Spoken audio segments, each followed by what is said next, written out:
منیر صاحب مجھے یہ بتائیں کہ اگر عدالت کسی قیدی کی صحت کے بارے میں مداخلت کرتی ہے، اس کو ہم جوڈیشل اوور ریچ کہیں گے یا پھر انسانی بنیادی حقوق کا تحفظ کہیں گے، یا کیا عدالت کسی مخصوص ہاسپٹل کا نام لے کر کسی قیدی کو وہاں منتقل کرنے کا حکم دے سکتی ہے؟ آپ مجھے بتائیں کہ یہ اس کو ہم اگر لا پوائنٹ آف ویو سے دیکھیں تو کس طرح؟ میں عرض کرتا ہوں، دیکھیں میں نے پہلے بھی بتایا کہ article 199 of constitution of Pakistan اور آرٹیکل 183 جو ہے کانسٹیٹیوشن آف پاکستان جو ہے، اس میں سپریم کورٹ جو ہے بنیادی حقوق جتنے بھی شہریوں کے ہیں اس حوالے سے وہ تحفظ کرتی ہے، وہ سو موٹو بھی سپریم کورٹ لیتی ہے اور مختلف پٹیشنز کے اوپر بھی۔ اڈیالہ جیل میں صرف بانی پی ٹی آئی نہیں ہے، بہت سے قیدی ہیں اور جن کو مختلف قسم کی جو ایشوز اور بیماری ہیں۔ جی بالکل، یہ بات بالکل کی جا رہی ہے کہ مختلف قیدیوں کو مختلف ایشوز ہیں تو پھر وہ سارے ایک گیٹ وے کھل جائے گا۔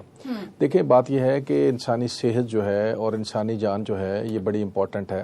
آرٹیکل 9 جو ہے کانسٹیٹیوشن آف پاکستان کا، یہ بنیادی صرف آپ کو جان کی حفاظت یا لائف کی حفاظت نہیں دیتا، بلکہ باوقار اور عزت دار جو ایک لائف ہے اس کے حوالے سے پروٹیکٹ کرتا ہے۔ اور آرٹیکل 37B جو ہے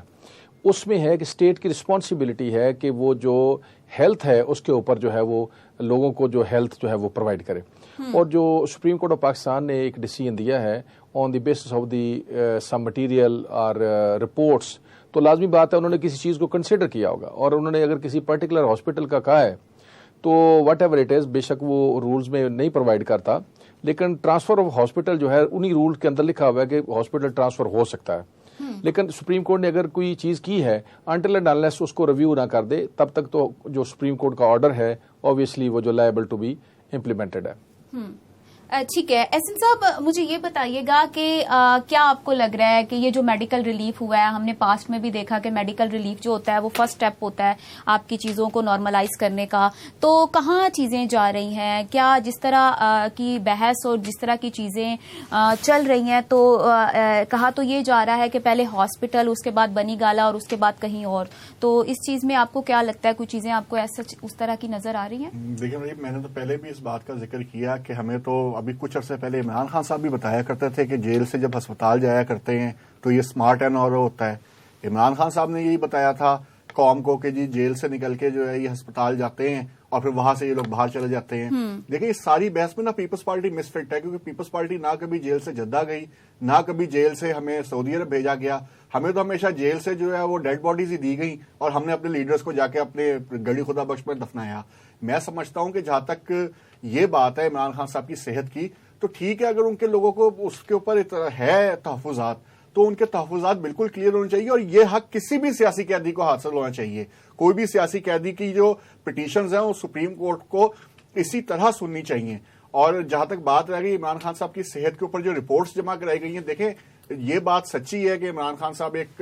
بہت مایہ ناز کرکٹر ہیں، لاکھوں لوگوں کے دلوں کی دھڑکن ہے، کیونکہ وہ پاکستان کے لیے ورلڈ کپ جیت کے لے کے آئے تھے۔ لیکن سیاست میں آصف علی زرداری صاحب نے کہا تھا کہ 2 سال بعد تو جیل پوچھتا ہے کہ کیا حال ہے، تو ابھی تو 2 سال ہوئے تھے۔ 72 سال کی عمر کے یا شخص کی اگر آنکھ کی بینائی میں تھوڑا سا موتیا آ جائے، یا جو روز وہاں پہ جیل مینول کے مطابق مرغے مسلم کھا رہا ہو، تو اس کا بلڈ پریشر بھی 140 جا سکتا ہے، اس کا پیٹ بھی خراب ہو سکتا ہے۔ یہ ساری بیماریاں ان لوگوں کے ساتھ ہو سکتی ہیں، تو میرا خیال ہے عمران خان صاحب کے ساتھ یہ بیماریاں ہو سکتی ہیں، ان رپورٹس میں کوئی ڈاؤٹ نہیں ہے، تو ان کو چیک کروا لینے میں یا اس میں کوئی آر نہیں ہے، ان کو بے شک ہونا چاہیے۔ حکومت کو بھی چاہیے کہ اس کو فیسیلیٹیٹ کرے۔ ہاں ادھر ایک جو ہے وہ حق جو ہے اور ایک فرض جو ہے وہ تحریک انصاف کا بھی بنتا ہے کہ سپریم کورٹ نے ساتھ ساتھ یہ کہا ہے کہ اس کو آپ سیاسی اپنے مقاصد کے لیے استعمال نہیں کریں گے، تو سپریم کورٹ کے فیصلے کے جو ہے وہ منوان عمل کرتے ہوئے تحریک انصاف کو بھی چاہیے کہ اس کو کسی سیاسی مقصد کے لیے نہ استعمال کرے۔ یہ نہ ہو کہ عمران خان صاحب کو وہاں پہ خدا نخواستہ داخل کروایا جائے اور جا کے وہاں پہ تحریک انصاف کے جو لوگ ہیں وہ پھر وہاں جا کے نیچے پریس کانفرنسز کریں اور اداروں پر حملے کریں اور اس طرح کی ریاست کے خلاف باتیں کریں جو کسی بھی محب وطن پاکستانی کو قابل قبول نہ ہو۔ تو میں سمجھتا ہوں کہ جو ان کے پارلیمان کے اندر لیڈرشپ بیٹھی ہوئی ہے، جو کہ میرا خیال ہے ان کی حقیقی لیڈرشپ ہے، تو وہ اس وقت جو ہے بہتر فیصلہ کر سکتی ہے۔ اور پاکستان پیپلز پارٹی تو کہہ رہی ہے کہ بالکل اگر ان کا علاج ان کا ہونا چاہیے، اگر ان کے لوگ کہہ رہے ہیں کہ وہ طبیعت اتنی ہی خراب ہے تو بالکل انہیں علاج کی فیسلٹیز ملنی چاہیے۔